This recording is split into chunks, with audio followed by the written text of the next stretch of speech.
Hi guys, welcome back to my channel. It's your girl Ezinne Williams. How are you all doing? Hope you guys are good. Hope you guys are fine.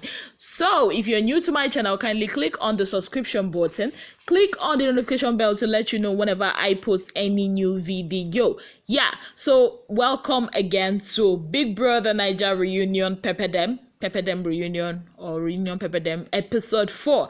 So today was more about the diary sessions, throwback to the diary sessions. And the highlight of today was basically VENITA and JACKYE talking about Khafi and FRODD giving it to Sheyi. In fact, they even talked about something we didn't even know happened after the house. Yes, and I'm gonna give you the gist as it comes, people of God. But first of all, have you heard of Isha Herbs and Naturals? You know, she uses 100% natural extracts, for things like helping your hair grow. She has this very, very nice leave-in conditioner. She has this very nice herbal shampoo, because as a naturalista myself, I only patronize 100% natural things for my hair, and I'm sure you will too, because you want that hair to grow. And she also have other things to help with your fellowshipping life and all that. In Nigeria we call it Kenya Mata, Kenya Mata. So she has things like that. So please do go check her out on her Instagram page at Isha Herbal Store. So you can get information from her. I'll be putting her number in the description box if you want to get in contact with her, because she is also one of us. Trust me, you're gonna thank me later. Anyways, moving on to the Big Brother Naija reunion. So this show started with Ebuka mimicking Big Brother, and he was like, oh, will the housemates report to that place, and none of them came. Then he now asked them as Ebuka to come and join them, and they did. So the people that were present in the studio today were Sheyi, Omashola, VENITA, FRODD, Kim Opera, and JACKYE. Later on, we had the likes of Tacha, EK, and Mercy join via video. Now they had the diary session preview, and they now asked, okay, who do you was the king of the diary session? And everybody said Omashola, because he had one of the best diary sessions, he and Khafi. So Ebuka now asked Omashola, you were the chief reporter of the Big Brother Naija diary session, did you have any idea that it's been said that most of the Big Brother Naija we've watched has been won in the diary room? What went through your mind, or what goes through your mind when you enter the diary room or have your diary session? And Omashola was like, he would tell Biggie, what he wants, that if he had the opportunity, he would like to be having a conversation with Biggie every day, to tell Biggie what anybody has done to him as they hurt, to give him a report of everything. But because it's not every time that they have to talk with Biggie and all that, so whenever he has the opportunity, he would just go and download everything for Biggie, and Ebuka was like, do you see Biggie as your friend? Omashola was like, no, I see him more like a dad, and before coming to Big Brother, you wouldn't tell him anything. You can't tell him not to go where he wants to go, not to sit where he wants to sit, not to do what he wants to do. But he came in here, and Biggie was more like a daddy figure to him. He talks to Biggie the same way he would talk to his dad, and JACKYE was now asked, who was the diary room expert? Who was the diary room, is it Khafi or Omashola? That was where the drama started, people of God. So then JACKYE was like, Omashola was the king of the diary room, he expressed himself, but that other party, she actually used that word, that other party, or those words, that other party. Then she now said that parrot party, her own was to attack other people, that she went there and she talks bad about other people in the diary session and all that, and Ebuka was like, why was that a problem? Because the diary session was a place of self-expression. She has the right to say anything, she wanted to say. Did she actually say anything about you? And JACKYE was like, what she mean is I will sit down with you, then you can't tell me what you have in mind about me, then you go into the diary session and you now start telling Biggie everything, painting me black, attacking me, and saying things that are not right, things you will not even say in my presence with me. And at some point VENITA was seconding her, parrot, that kind of a thing. VENITA was saying it. I was like, okay, people of God, what is really going on here? Because Khafi was not there, Khafi was not there. So Ebuka was like, okay, Venita, you have been seconding, JACKYE saying all those things you're saying. Even when she said parrot, Ebuka was like, well, why can't you even call her name? Like, why can't you even say Khafi? What's the problem? Like, he has to adjust his mic to know what is going on. So Ebuka asked Venita, okay, what do you have to say about it? So Venita was like that Khafi utilized her diary room session fully, that Khafi was putting on a Nollywood production, that was like that it was genius of her to be putting in, that she would carry a placard. In fact, she started mimicking one thing that she was making, like, oh, look at me, oh, I'm here, oh, look. She was trying to mimic Khafi and all that Khafi wasn't genuine and all that, and Ebuka was like, okay, Khafi wasn't the only one that was, if that's what you guys are saying, Khafi wasn't really the only one that was guilty of that, and Venita was like, hers was special, like she overdid it, according to her. She was just not being genuine, she was being two-faced and all that, and Sheyi was like, whenever he sees Khafi going into the diary room, he was like, oh, not this chick again, that Khafi was snitching on everybody. Venita now said that Khafi has insecurity. People of God, insecurity again, part 2. He said that Khafi has had insecurity and all that. Then they were now asked, they now went to that break. Then when they came back, they were now asked, okay, what do they feel about Biggie? And Kim was one person that said that they said different things, but what Kim said was one thing they picked.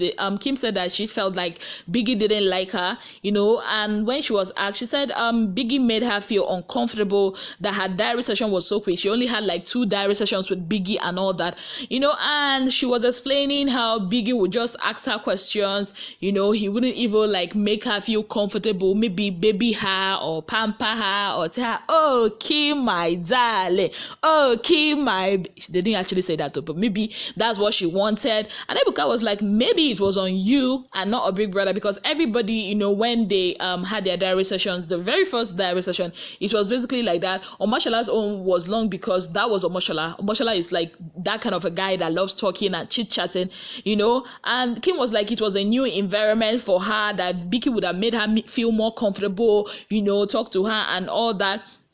And JACKYE now said that she thinks that everyone who did good in the diary session, aka or also Khafi and Omashola, that at some point they watched the show, that is Khafi and Omashola, and that's why they were good. I had to write all these things down, people of God. Omashola was like, I never watched the show. You all know the very first, I think it was the first episode, Omashola said the same thing, that he didn't watch the show, that he didn't even know that people paid attention to the diary session. If he knew that people paid attention to the diary session, that he wouldn't have said most of the things he said in the diary session.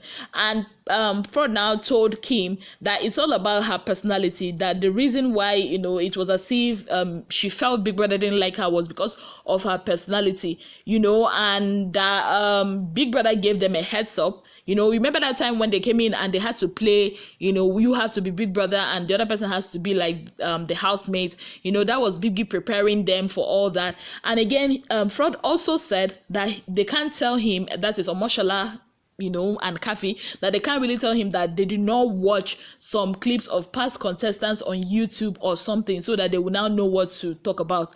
And Mashallah was like, he is telling FRODD. At that point, FRODD was like, oh, we are not beefing or anything. Omashola said, yeah, I'm not, I have to clear you, at this point, I have to say it. I've been saying it and I will say it again. I did not watch. I only watched Big Brother after we came out of the house. And that was our set. Kim now said, in response to what FRODD said, that it's one thing to talk to a human and another thing to talk to a voice. And Venita also seconded that, and yeah, so that was the talk about that. And so they now talked.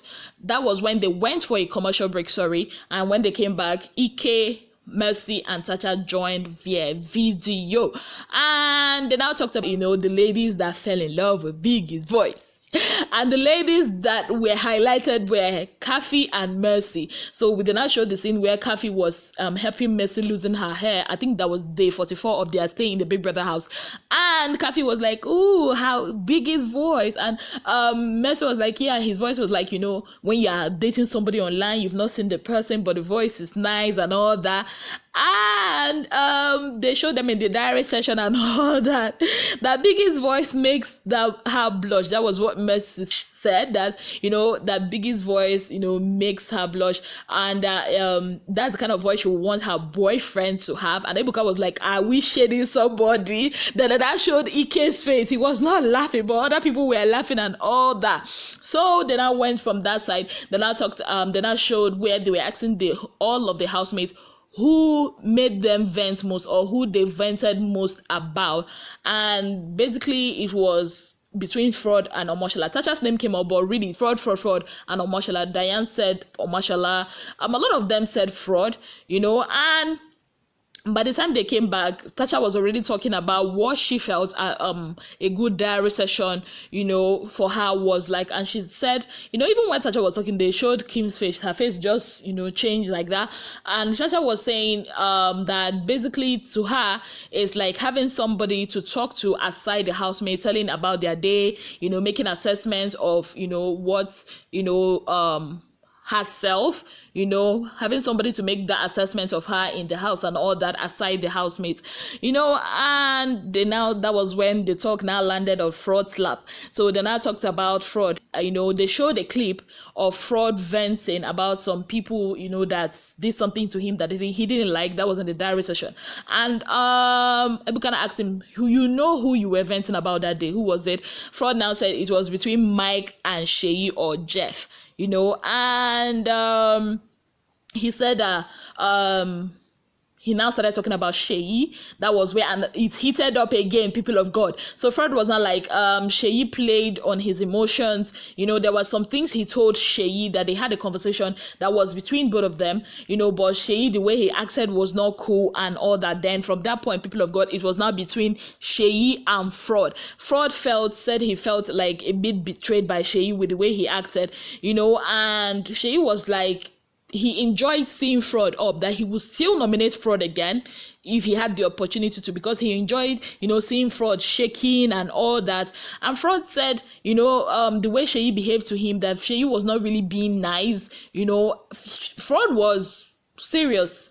People of God, he was serious. At some point, it became a back and forth. In fact, the way it was stopped, it was now Ebuka that had to stop them, because FRODD was really, really going on. In fact, FRODD went on to tell us something that we really didn't know that happened. FRODD said that outside the house, Sheyi's mom apologized to him and said, "You know, my son loves you. You know, my son Sheyi is a good guy. He loves you and all that." And Sheyi's mom apologized to him, and that was where Sheyi was like, "What? My mom apologized to you?" I'm like, Obeni, why would you mean, what would you mean like your mom can't apologize to FRODD? Is FRODD too little of a person that your mom can't apologize to him? People of God, if you watch the Big Brother house, you're gonna know Sheyi came for FRODD a whole lot of times. You know, Sheyi has this kind of a character that he displayed in the house that wasn't really cool. You know, he displayed that kind of narcissistic kind of behavior in the house. I'm not gonna lie. You know, he did that with FRODD. You know, he played on FRODD's emotions. You know, and FRODD, you know him, he's an emotional guy. He might be goofy sometimes, he might be tough sometimes, but he was an emotional guy. But later in the show, he started becoming more tough, you know, and all that. And, you know, Sheyi really put me off today when he was like, why would my mom apologize to you? He was like saying that, you know. And FRODD also talked about, you know, Mike, you know, the way Mike will, you know, subtly or indirectly, you know, insult somebody and then, you know, just, you know, say that it was just play and all that. Yeah. So FRODD was like, he didn't find it funny that that point where Biggie asked why you nominated somebody, and Sheyi was saying he nominated this person because he loved, and in fact, not just love, he said he enjoyed seeing FRODD shaking. So people of God, it was at that point Fraud was still talking. He didn't allow Sheyi to talk over him because Sheyi did not allow him to finish. Sheyi was like trying to prove that my mom, doing all those his very funny weird facial expressions and all that. But I'm happy Fraud said his mind, and that's it. It was Ebuka that finally had to stop them and all that because time don't go. Yes. So basically that's what happened today at the Big Brother Naija reunion show. Yeah. My own is they should be doing this thing 1 hour. I watched the Big Brother reunion last year and Double Wahala reunion, and they gave us a show. You can't be cutting it whenever it gets interesting now. Like, I really wanted to know. And then by tomorrow now, they will start, and maybe, okay, not tomorrow, they're not going to be showing tomorrow, maybe on Monday, they will start, at another place entirely. People of God, let these African Magic people or DSTV people do something about this, because the way it's going, you can't be, cutting the show when people are really, really getting interested about it. So guys, let me know what you think about this. If you watch, let me know what you think about this. Sheyi and Fraud. Let me know what you think about this in the comment section. That's about it from me, guys. Thank you so much for being part of my channel. Also, remember to please go and patronize Isha's Herbs and Naturals. I'm sure she will have something for you on her Instagram page. You go there, you see a lot of interesting stuff, something to enhance your fellowshipping life, something to natural remedies for things like high blood pressure and all that, things to help your hair grow, because as a naturalista myself, I keep saying it, I always love using organic products, and her products are 101% organic. So guys, thank you so much for being part of my channel. Till I come your way again, I remain your girl Ezinne Williams, and remember, this is entertainment. Even though today's show at the end with Sheyi and Fraud was a bit like more real, more personal, just take it like that. Just don't get so involved in it. So till I come your way again, I remain your girl Ezinne Williams. Have fun, take care of yourselves, and have a beautiful day ahead. Bye guys.